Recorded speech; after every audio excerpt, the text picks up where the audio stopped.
নমস্কার বন্ধুরা, আজকে আমি আপনাদের বলতে চলেছি যে কি কাজ করলে ভগবান শিব খুবই সবাইকে শাস্তি দেন। হ্যাঁ বন্ধুরা, এই 7টি অন্যায় করলে নিজের হাতেই শাস্তি দেন মহাদেব, বলেছেন শিব পুরাণে। জানতে হলে এই ভিডিওটি সম্পূর্ণ অবশ্যই দেখবেন। তো আসুন জানা যাক। সাধারণ মানুষকে সঠিক পথে চালনা করতে হিন্দু ধর্মে বেশ কয়েকটি শাস্ত্র ও পুরাণ রয়েছে। এগুলির মধ্যে অন্যতম হলো শিবপুরাণ। শিবপুরাণ দেবাদিদেব মহাদেবের মহিমা সম্পর্কে আপনাদের জানায়। এর পাশাপাশি ঠিক ও ভুল সম্পর্কে স্পষ্ট ধারণা দেয় শিবপুরাণ। এমনিতেই মহাদেব অল্পতেই সন্তুষ্ট।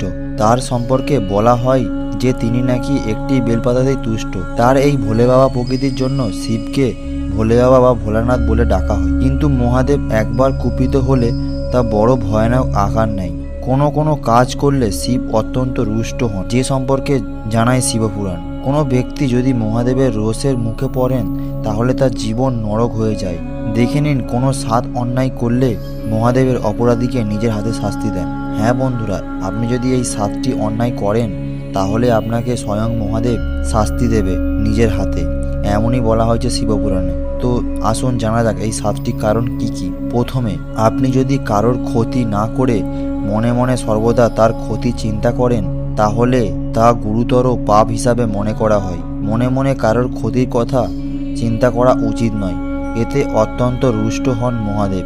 কারোর সম্পর্কে খারাপ চিন্তা না করা খুবই গুরুত্বপূর্ণ, তাই কারোর ক্ষতি করার কথা মনে মনেও ভাববেন না। দ্বিতীয়, কাউকে আর্থিকভাবে ঠকানো শিবপুরাণ অনুসারে অত্যন্ত গুরুতর অপরাধ। লোভের বশে অনেকেই নিজের কাছের মানুষকেও ঠকিয়ে থাকেন। এটি অত্যন্ত গুরুতর পাপ এবং এই পাপ করলে তাকে নিজের হাতে শাস্তি দিতে উদ্যত হন মহাদেব। অন্য কারোর সম্পদে লোভ করবেন না, না হলে শিবের রোষে জীবন ছারখার হয়ে যেতে পারে। নিজের সৎ পথে অর্থ উপার্জন করেছেন তা নিয়েই সন্তুষ্ট থাকুন। তৃতীয়, অন্য কারোর বিয়ে বা সম্পর্কে ভাঙার চেষ্টা ভুলেও করবেন না। হ্যাঁ বন্ধুরা, এই কাজ যে করে তাকে ভোলেনাথ কখনো ক্ষমা করেন না। এছাড়া নারী হোক বা পুরুষ সম্পর্কে যদি একনিষ্ঠ না হয় তাহলে তাকে মহাদেবের রোষের মুখে পড়তেই হবে। চতুর্থ, গর্ভবতী মহিলাদের সঙ্গে যদি খারাপ ব্যবহার করে তাহলে তার প্রতি অত্যন্ত রুষ্ট হন মহাদেব। যে মহিলার মাসিক চলছে তার প্রতি খারাপ আচরণ করলেও মহাদেব কুপিত হন। গর্ভবতী মহিলার সঙ্গে খারাপ ব্যবহার করলে মা ও তার গর্ভস্থ শিশু দুজনেরই ক্ষতি হতে পারে। পঞ্চম, ভুয়ো খবর ছড়াবেন না, মনে কোনো উল্টোপাল্টা খবর ছড়াবেন না। শিবপুরাণ অনুসারে বড়সড় পাপ।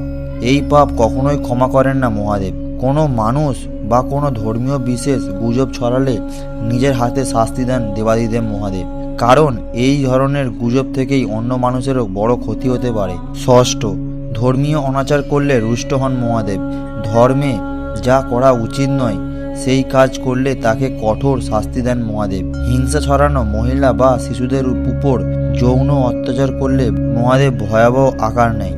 সপ্তম, মহাদেবের ক্রোধের শিকার হতে না চাইলে ভুলেও কাউকে অপমান করবেন না, বিশেষ করে বাবা মাকে, শিক্ষাগুরু, গৃহলক্ষ্মী ও পরিবারের অন্য কোনো সদস্যকে অপমান করলে অত্যন্ত রুষ্ট হন মহাদেব।